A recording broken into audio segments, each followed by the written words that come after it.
360 में। अमरीकी सदर जो बाइडन का खारजा पॉलिसी विजन, इत्तेहादियों को साथ लेकर चलने का अज़्म।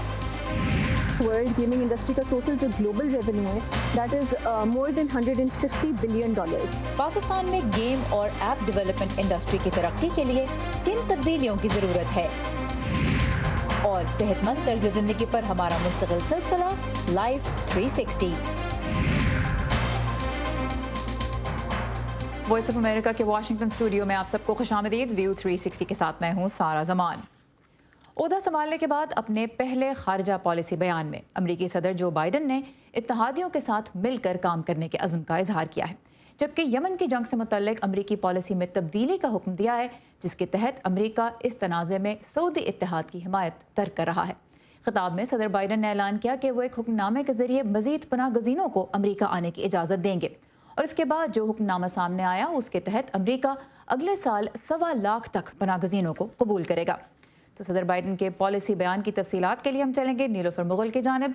नीलोफर, हम जानते हैं यमन में 2014 से जंग जारी है, और कांग्रेस ने ओबामा इंतज़ामिया को भी ये कोशिश की थी कि वो सऊदी अरब को हथियार फ़रोख्त ना करे, और दूसरी दफ़ा हमने ये देखा कि कांग्रेस ने गैर मामूली बाय पार्टिजन करारदाद मंजूर की थी, जिसके ज़रिए ट्रंप इंतज़ामिया को सऊदी अरब की इस तनाज़े में हिमायत को तर्क करने के लिए कहा गया था। वो सदर ट्रंप ने वीटो कर दी थी। तो अब बाइडन इंतज़ामिया ने जो जंग में सऊदी इत्तेहाद का साथ ना देने का ऐलान किया है, इस पर क्या रद्द-ए-अमल सामने आ रहा है?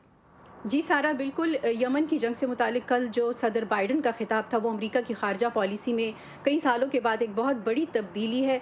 यमन की तरफ से भी इसका खैर मकदम किया गया है। उन्होंने कहा है कि वो यमन के जंग के ख़ात्मे के लिए अमेरिका के साथ मिलकर काम करने के लिए तैयार है, लेकिन सबसे बड़ी जो रुकावट है वो हौसी बागी और उनके जो ईरानी हामी हैं वो होंगे। सदर बाइडन ने कल ना सिर्फ यमन की जंग में हिमायत ख़त्म करने का ऐलान किया, बल्कि उन्होंने कहा कि वो ये यकीनी बनाएंगे कि यमन के लोगों तक इंसानी इमदाद पहुँचे।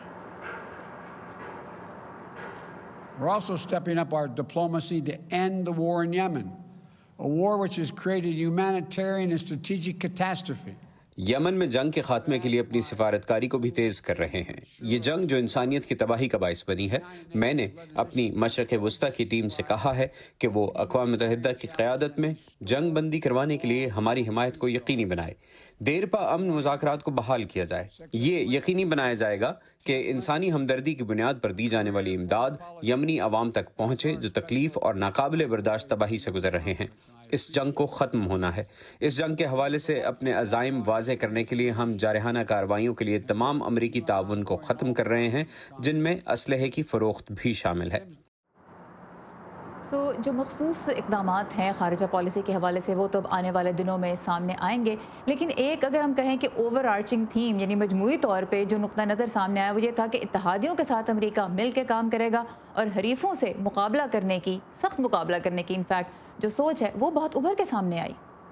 जी सारा, बिल्कुल इस खिताब में उनके जो अहम रिमार्क्स थे उसमें अमेरिका फ़र्स्ट पॉलिसी के नुक्ता नज़र से हटकर अमेरिका के दुनिया में मकाम दोबारा दिलाने की बहाली पर तवज्जो जो है वो मरकूज़ की गई। उन्होंने ख़ास तौर पर रूस, चीन, म्यांमार और सऊदी अरब की बात की कि वो इत्तेहादियों के साथ ताल्लुकात जो हैं वो मजबूत बनाएंगे, लेकिन वो हरीफों के साथ सख्ती से निपटेंगे। America is back. America is back. Diplomacy is back. America वापस आ गया है। अमेरिका लौट आया है। हमारी खारजा पॉलिसी के अंदर सिफारतकारी वापस आ चुकी है। जैसा कि मैंने अपने इफ्तिताही खिताब में कहा, हम अपने इत्तेहाद को बहाल करेंगे और एक बार फिर दुनिया के साथ राब्ते बहाल करेंगे। गुजरे कल के चैलेंजों का मुकाबला करने के लिए नहीं, बल्कि आज और मुस्तकबिल के चैलेंजेस की खातिर अमरीकी क़यादत को आमरीत पसंदी के बढ़ते मसले से निमटना होगा, जिसमें चीन का यह अज़्म कि वो हमारे मुकाबले में खड़ा हो और रूस की तरफ से हमारी जमहूरियत को नुकसान पहुँचाना और उसमें खलल डालना शामिल है। हमें आलमी वबा से लेकर माहौलियाती बहरान और जौहरी फैलाव तक के चैलेंजों का भी सामना करना होगा। हम सिर्फ मुश्तरका तौर पर काम करके इनसे निमट सकते हैं। हम अकेले इसका मुकाबला नहीं कर सकते। और साथ साथ अपने खिताब में उन्होंने अमरीकियों को भी ये याद दिलाया कि सलामती के साथ रहने के लिए अगरचे खारजा पॉलिसी जो है वो ज़रूरी होती है, लेकिन अमरीकियों के मफादात खारजा पॉलिसी के एजेंडे में सर फहरिस्त रहेंगे। थैंक यू नीलूफर, क्योंकि हमने पिछले सालों में देखा कि जो अमेरिका फ़र्स्ट की पॉलिसी थी सदर ट्रंप की, उसमें उनका बयानिया ये था कि दुनिया अमेरिका का फ़ायदा उठाती रही है, और अब जब हमने सदर बाइडन का जो खिताब देखा है उसमें उन्होंने यही इस तरफ तवज्जो दिलाने की कोशिश की कि अमेरिका दुनिया के साथ मिल के चलेगा, लेकिन जो उसके अपने लोग हैं उनके मफादात को भी किसी तरह से पीछे नहीं रखा जाएगा। सदर जो बाइडन की खारजा पॉलिसी पे अमल दरामद कैसे मुमकिन होगी, कुछ अहम पहलुओं पे हम बात करेंगे अमरीकी वजारत खारजा के हिंदी उर्दू तर्जुमान जैद तारड़ से, जो लंदन से हमारे साथ हैं। जैद, बहुत शुक्रिया प्रोग्राम में शिरकत का। यमन की जंग के हवाले से चूँकि अमरीका ने अपनी पॉलिसी में एक तब्दीली का ऐलान किया, तो मैं उस पर आपसे बात करना चाहूँगी कि सऊदी अरब के लिए हथियारों की फ़रोख्त के मनसूबे पर भी दोबारा से नज़र डाली जा रही है। सऊदी अरब के साथ अमेरिका के जो ताल्लुकात हैं उसमें हम देखते हैं कि जो सिक्योरिटी इंटरेस्ट है वो बहुत अहम रहा है, तो क्या अब ये बदलने वाला है किसी भी लिहाज से? जी शुक्रिया बहुत सारा। आपने सुना ही है सदर बाइडन से डायरेक्टली कि बिल्कुल हम ये चाहते हैं कि यमन में जारी जंग फौरी तौर पर ख़त्म की जाए, और जहाँ तक सऊदी अरब की सलामती और हिफाजत के बारे में हम बात कर रहे हैं, उन्होंने ख़ुद कहा है कि हम नहीं चाहते कि किसी भी किस्म का एक ख़तरा पड़े सऊदी अरब को। तो बिल्कुल मैं समझता हूँ कि इसमें कोई शक नहीं है कि अमेरिका और सऊदी अरब एक साथ मिलकर दुनिया और ख़ास तौर पर सतह में जितने भी चैलेंजेस हैं उसके मुकाबला खुद मिलकर मुकाबला कर सकें। अच्छा, अमेरिका के रेफ्यूजी प्रोग्राम की बात करते हैं। सदर बाइडन ने जो एग्जीक्यूटिव ऑर्डर साइन किया कल, उसके तहत तो अमेरिका 1.25 लाख तक पनाह गज़ीनों को वेलकम करेगा। हम जानते हैं कि इस वक्त रेफ्यूजी प्रोग्राम बहुत महदूद हो चुका है। 15,000 का तकरीबन कोटा था, और उसमें से भी रिपोर्ट्स के मुताबिक सिर्फ 1,000 पनाह गज़ीनों को ही अमेरिका आने की इजाज़त मिली।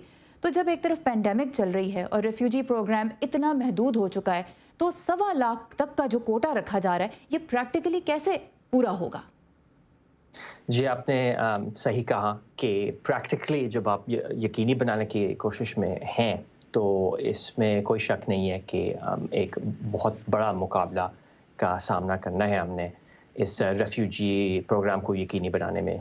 लेकिन मैं ये समझता हूँ कि हम सब जितने भी सफारतकारी में काम करते हैं, बल्कि पूरे स्टेट डिपार्टमेंट में और DHS में, हम साथ मिलकर इस मुकाबला का सामना कर सकते हैं, और बिल्कुल उम्मीद है कि हम इस टारगेट को आने वाले दिनों में, महीनों में पूरा कर सकें। और मैं ये कहना चाहूँगा कि ख़ुद मैं दिली तौर पर मैं आपको कह सकता हूँ कि मेरे ख़ुद पेरेंट्स जो हैं, फैमिली जो है, वो एक इमिग्रेंट हैं, तो ये मुझे मतलब पर्सनल तौर पर एक बहुत महसूस हुआ है कि हम एक बार फिर क़यादत करेंगे दुनिया में रेफ्यूजी प्रोग्राम के हवाले से। बहुत शुक्रिया। अब देखना यह है कि आने वाले दिनों में एक तो क्या ठोस पॉलिसी इक़दामात हमारे सामने आते हैं, और फिर उनको अमली शक्ल जो है वो कैसे दी जाती है। जैद तारड़ हमारे साथ थे लंदन से, बहुत शुक्रिया। ट्रंप दौर में अरब ममालिक के इसराइल के साथ सिफारती ताल्लुकात का क़याम सदर ट्रंप और इसराइली वज़ीर आज़म बेंजामिन नेतन्याहू के लिए तो एक अहम कामयाबी था, लेकिन बेशतर मुस्लिम ममालिक में इस पर नाखुशी का इजहार किया गया। सदर जो बाइडन की आमद के बाद अमरीकी पॉलिसियों में तब्दीली के इम्कान पर इसराइल में तशवीश पाई जाती है, जबकि फ़लस्तीनियों को तवक्को है कि सदर बाइडन 2 रियासती हल के लिए अमन मुज़ाकरात की राह हमवार करने की कोशिश करेंगे। यरूशलेम से लिंडा ग्रैडस्टीन की रिपोर्ट, जिसे पेश करेंगे सादिया असद। गजा और मगरबी किनारे के इलाकों में आबाद फ़लस्तीनी जो बाइडन के सदर मुंतखब होने का इस उम्मीद के साथ खैर मकदम कर रहे हैं कि वो साबिक सदर डोनाल्ड ट्रंप की मशरिक़ वस्ता से मुतालिक पॉलिसियों में तब्दीली लाएंगे। फ़लस्तीनियों की पहली तरजीह अमन के अमल में वापस आना है। वो चाहते हैं कि बाइडन इंतज़ामिया 2 रियासती हल की तजदीद करे, जिसे उनके ख्याल में ट्रंप इंतज़ामिया ने बिल्कुल तबाह कर दिया था। वो अमरीकी इंतज़ामिया के साथ अपना राब्ता दोबारा बहाल करना चाहते हैं। फ़लस्तीनी सन 2017 में उस वक्त से अमरीका का बाइकआउट करते आए हैं जब ट्रंप ने यरूशलेम को इसराइल का दारुल हुकूमत तस्लीम कर लिया था। The U.S. administration since December 2017, when Trump recognized Jerusalem as Israel's capital. This is the connective tissue. This वज़ीर ख़ारजा एंटनी ब्लिंकन का कहना है कि नई बाइडन इंतज़ामिया का इसराइल की सलामती के लिए अज़्म नाकाबिले तस्ख़ीर है। The best way and may be the only way to ensure ایک جمہوری یہودی ریاست کی حیثیت سے اسرائیل کے مستقبل کو یقینی بنانا اور فلسطینیوں کو وہ ریاست دینا جس کے وہ حقدار ہیں، اس کا بہترین بلکہ واحد راستہ دو ریاستی حل ہے۔ بینجمن نیتن یاہو کی اسرائیلی حکومت نے سابق امریکی صدر ٹرمپ کے ساتھ قریبی تعلقات قائم کیے۔ بعض لوگوں کا کہنا ہے کہ اسرائیل کو ڈیموکریٹک انتظامیہ کی حمایت حاصل کرنے کے لیے سخت محنت کرنا ہوگی۔ امریکہ میں ہمیں اپنے نمبر 1 اثاثے کو خطرے میں نہیں ڈالنا چاہیے تھا، جو کہ 2 جماعتی حمایت ہے، اس سے نقصان پہنچا ہے، اور اسرائیل کے لیے سب سے منفی بات جو ٹرمپ انتظامیہ کے دور میں ہوئی تو وہ یہی تھی۔ بیشتر اسرائیلی تجزیہ کاروں کے مطابق جو بائیڈن کی ترجیحات میں مشرق وسطی زیادہ فوری نوعیت کے اندرونی معاملات کے بعد کہیں نیچے جا کر آئے گا، اور جب وہ مشرق وسطی کی طرف رجوع کریں گے تو امکان ہے کہ ان کی توجہ کا مرکز ایران ہوگا۔ عالمی طاقتوں کے ساتھ ایران کے 2015 کے جوہری معاہدے کی اسرائیل نے یہ کہتے ہوئے مخالفت کی تھی کہ یہ ایران کو جوہری اسلحہ بنانے کا راستہ فراہم کرنا ہے۔ ایران مشرق وسطی کے ایجنڈے میں سر فہرست ہے، کیونکہ یہ خطے کا سب سے پیچیدہ اور فوری مسئلہ ہے، نہ صرف ایران کے جوہری پالیسی کی وجہ سے جو ظاہر ہے کہ ایک عالمی مسئلہ ہے، بلکہ ایران کے مشرق وسطی میں مداخلت کے معاملے میں بھی۔ مشرق وسطی میں کوئی ایسی خانہ جنگی نہیں جس میں ایران کسی نہ کسی حوالے سے ملوث نہ ہو۔ زیادہ تر اسرائیلی عہدیدار تسلیم کرتے ہیں کہ جو بائیڈن طویل عرصے سے اسرائیل کے حامی رہے ہیں اور وہ فلسطینی ریاست کی بھی حمایت کرتے ہیں، اور وہ اسرائیل پر امن مذاکرات کی واپسی کے لیے دباؤ ڈالنے کی کوشش کر سکتے ہیں۔ لنڈا گریڈسٹین کے ساتھ سعدیہ زیبرانجھا، وائس آف امریکہ۔ نئی امریکی انتظامیہ کی خارجہ پالیسی سے متعلق اہم خبروں کے لیے آئیے ہماری ویب سائٹ urdu.voa.com پر، جہاں پہ آپ کو دنیا بھر سے بھی اہم خبریں اور بہت سا دلچسپ کانٹینٹ ملے گا۔ ہمارے سوشل میڈیا پلیٹ فارمز کے ذریعے بھی ہم سے کنیکٹڈ رہیے۔ facebook.com/VOA اردو کا پیج آپ کے لیے حاضر ہے، ٹویٹر پہ ہمارا ہینڈل ہے @urduvoa۔ شکریہ کورونا سے متاثرہ مریضوں کا علاج کرنے والے ڈاکٹروں کا، اپنی صحت خطرے میں ڈال کر کام جاری رکھنے والے نرسنگ اور پیرامیڈیکل سٹاف کا، شکریہ پولیس اور سیکیورٹی اداروں کے اہلکاروں کا، فلاحی اداروں اور رضاکاروں کا، درس و تدریس کا سلسلہ جاری رکھنے والے اساتذہ کا، شکریہ حکومتی اہلکاروں کا، صحافیوں کا، اور آپ سب کا، کیونکہ ہم سب مل کر اس وبا کو ہرائیں گے۔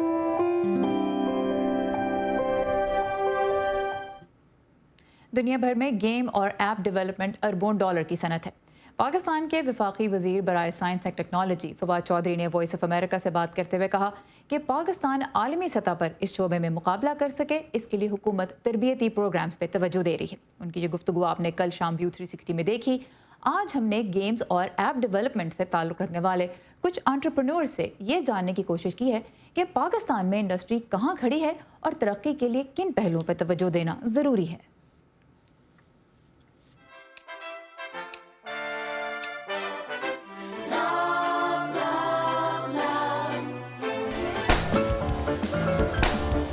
PC gaming was essentially 1980s 90s میں big industry۔ اس کے اندر پاکستانی بھی کمپنیز نے آنے کی کوشش کی، سو یہاں پہ آؤٹ سورسنگ کے کام سے شروع ہوا۔ اس کے بعد پھر پی سی انڈسٹری تھوڑی سی سلو ڈاؤن کر گئی، موبائل سائڈ پہ بہت زیادہ گروتھ آئی، تو اس لیے lot of those companies dye down, تو پھر نئی کمپنیز بنی اور ان کا پھر فوکس موبائل گیمنگ پہ تھا۔ اس کے علاوہ فیس بک کی وجہ سے سوشل گیمنگ پہ بھی کافی یہاں پہ ڈیولپمنٹ ہوئی۔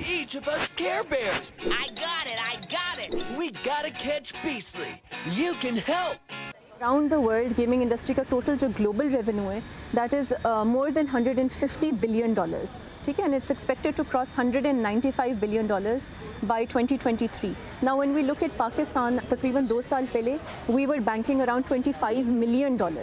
So کہاں وہ $150 billion کو کراس کر گئی اور کہاں ہم لیس around $25 million پہ اگر کھڑے ہوئے ہیں. So we need to catch up.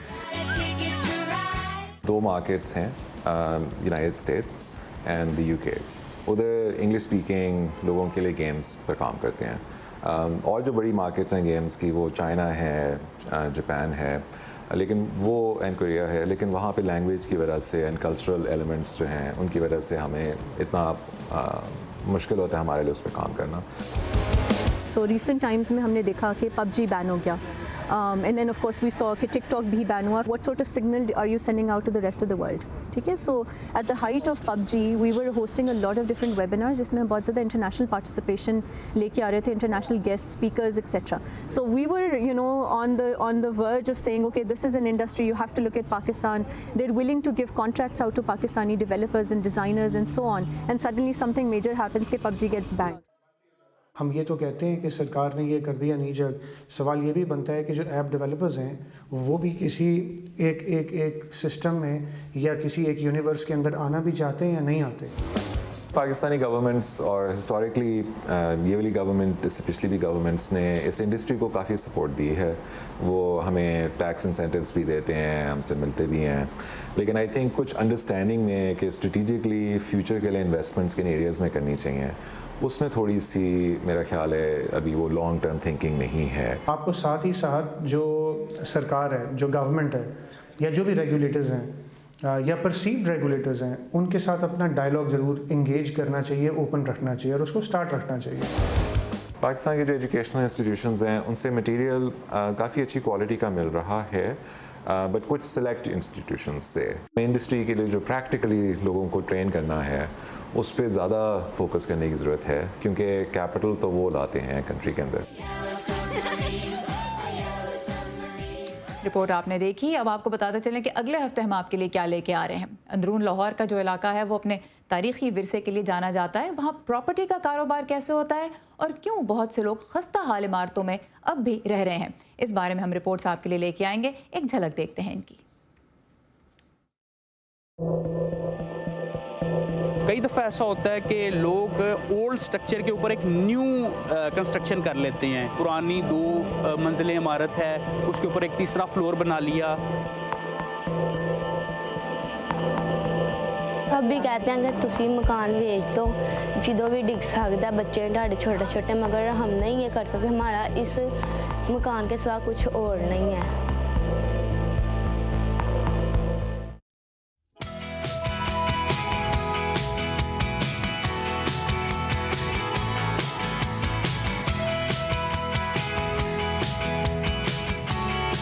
अब हमारा मुस्तकिल सिलसिला लाइफ 360, जिसमें बात होती है सेहतमंद तर्ज ज़िंदगी की. जोड़ों के दर्द की तकलीफ का सामना बहुत से लोग करते हैं. सबा शाह खान आज बता रही है कि ये दर्द किस वजह से होता है और इसका कोई मुस्तकिल इलाज है या नहीं. ज़रा सोचिए, अगर आपको ऐसे काम जो आप बगैर सोचे समझे कर लेते हैं, मसलन गाड़ी चलाने, सीढ़ियाँ चढ़ने उतरने और आम मामूल के काम करने में तकलीफ़ महसूस होने लगे, तो ज़िंदगी कितनी मुश्किल हो सकती है. आर्थराइटिस या जोड़ों के दर्द की तकलीफ में भी अक्सर लोगों को अपने रोज़मर्रा के कामों में न सिर्फ दुश्वारी पेश आने लगती है, बल्कि तकलीफ़ की वजह से वो अपना तर्ज ज़िंदगी बदलने पर मजबूर हो जाते हैं. आज का हमारा मौजू है ऑस्टियो आर्थराइटिस, यानी ऐसा आर्थराइटिस जो उम्र के साथ होता है. और 54 साला नज़ाकत अली को भी इसी की शिकायत है. इलामात से यूँ ज़ाहिर हुआ कि मैं चलते फिरते, मिसाल के तौर पर सीढ़ियाँ चढ़ने में मेरे दोनों घुटनों में तकलीफ़ शुरू हो गई.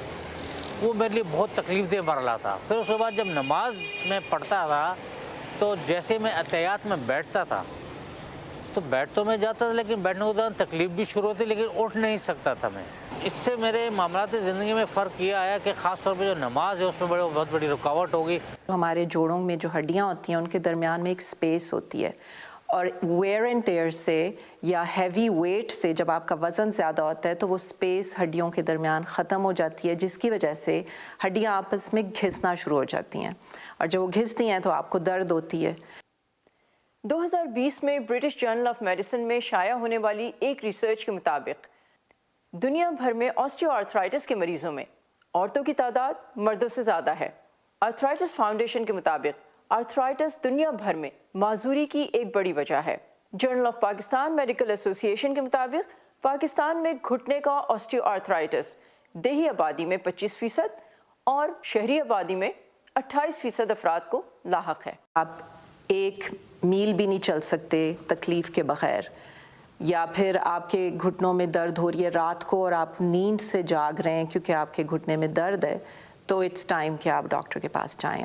डॉक्टर के पास गया, फिर डॉक्टर ने कहा था कि एक इंजेक्शन जो वो महीने में एक दफ़ा लगेगा, वो मतलब 3-4 महीने तक ये करवाए. उसके बाद थोड़ा सा रिलीफ मिला। दवाइयाँ जो डॉक्टर ने लिख के दी वो थोड़ा सा मैं खाता रहा, आराम तो आ जाता है, लेकिन कुछ अर्से के बाद जिस तरह अब ये सर्दी आई तो इसमें मुझे दोबारा तकलीफ शुरू हो जाती है। हम 3 क्राइटेरिया यूज़ करते हैं। सबसे पहला ये है कि आप एक ब्लॉक, जिसका मतलब है अबाउट हाफ अ माइल, आप चल नहीं सकते तकलीफ़ के बगैर और आपको रुकना पड़ रहा है क्योंकि आपको इतनी तकलीफ़ हो रही है घुटने में या हिप में, या फिर अगर आप खड़े हुए हैं या बैठे हुए हैं उस वक्त भी आपको तकलीफ़ हो रही है, बैठने से भी तकलीफ़ अगर हो रही है जोड़ में, या रात को सोते हुए आप जाग रहे हैं तकलीफ़ से, तो then it's a criteria, it means कि आपको जोड़ रिप्लेस करने का टाइम आ गया है। डॉक्टर गुलरुख कहती हैं, अगर किसी को दिल का आर्जा या डायबिटीज़ जैसी कोई संजीदा नौइयत की बीमारी है तो फिर सर्जरी उनके लिए नहीं, और बहुत सी दूसरी थेरेपीज शायद आपके लिए मददगार हों। मसलन नज़ाकत अली को अद्वियात और इंजेक्शन से अफाका हुआ, और माहिरीन ये भी कहते हैं कि मुतवाज़न खुराक, वॉक, स्विमिंग, साइकिलिंग जैसी एक्सरसाइजेज अपने लाइफस्टाइल में अपनाकर आप इस बीमारी को डिले कर सकते हैं। Saba Shah Khan, Voice of America, Fairfax, Virginia. ये था इस हफ्ते का लाइव 360। सख्त सर्दी में भी गर्म रखे कांगड़ी। कश्मीर की ये खास मोबाइल अंगीठी बनती कैसे है, ये हम आपको व्यू 360 में दिखाएंगे पीर की शाम। इस वक्त देखते हैं इसकी एक छोटी सी झलक।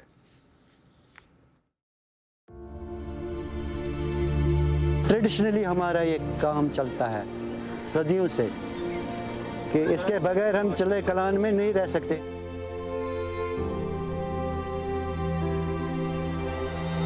-8 है, अगर ये कांगड़ी नहीं होती तो हम जिंदा नहीं रह सकते।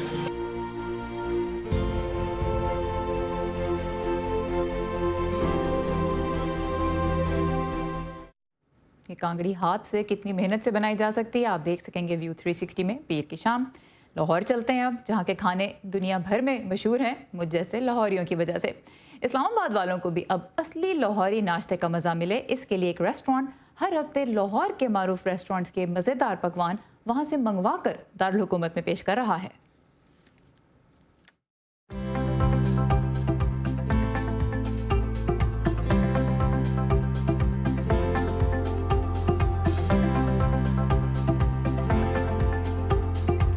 मैं जी खुद बहुत बड़ा फूडी हूँ और मैं उस टाइप का आदमी जिसको अच्छे खाने के लिए वो लाहौर, गुजरांवाला चला जाता है। तो मुझे थोड़ा सा खुद आइडिया था कि यहाँ पे कुछ चीज़ें ऐसी हैं जो कि इस्लामाबाद पिंडी में नहीं मिलती हैं।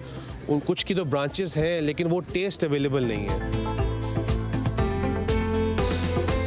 हम इसको कहते हैं द ग्रेट लाहौरी नाश्ता। हमारे पास फेमस चीज़ों में भज्जे के पाए अंदरून लाहौर से, गोगा नकीबिया के चने मॉडल टाउन लाहौर से, निस्बत रोड से अमृतसरी हरीसा, वारिस की निहारी, हाजी की निहारी, लक्ष्मी चौक, रॉयल पार्क से हलीम और शीरमाल हम मंगाते हैं और यहाँ पे लोग हमसे वो ले लेते हैं।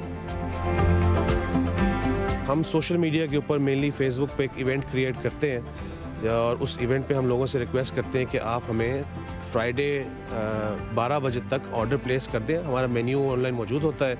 इसके पीछे बेसिकली एक लॉजिस्टिक सर्विस इन्वॉल्व है। हम उनको ऑर्डर प्लेस करते हैं, वो सैटरडे की शाम को ऑर्डर कलेक्ट करते हैं डिफरेंट फूड वेंडर्स से और वो रात को अपनी गाड़ी चलाते हैं तो वो अर्ली मॉर्निंग सुबह संडे को हमारे पास पहुंच जाता है और सिंगल सर्विंग्स में आता है और हम इसी तरह उसको गर्म करके हीट करके कस्टमर्स को दे देते हैं। नाश्ते की बड़ी तारीफ हमने सुनी थी, so we wanted to try it out. तो हमने आज इधर निहारी ली है और चने लिए हैं और वो शीरमार लिया है और वो जो कुछ भी खाया है बहुत ही मज़े का और बहुत ही इंजॉयबल था। तो पहले होता था कि अच्छे खाने के लिए लोग कहीं भी जा सकते थे, अब अच्छा खाना उनके लिए कहीं से भी आ सकता है। तो वीकेंड अब आप अपना प्लान कर लें कि आप नाश्ते में क्या खाएंगे। हमें से भी शेयर कर सकते हैं आप ये facebook.com/VA उर्दू के पेज पे आएँ, शो के बारे में अपनी राय दें, कमेंट करें और हमें बताएं कि आप प्रोग्राम में क्या देखना चाहते हैं। @UrduVA को ट्विटर और इंस्टाग्राम पे भी फॉलो करते रहिए, आपको बहुत सा दिलचस्प कंटेंट मिलेगा। सारा ज़मान को इजाज़त दीजिए, खुदा हाफिज़।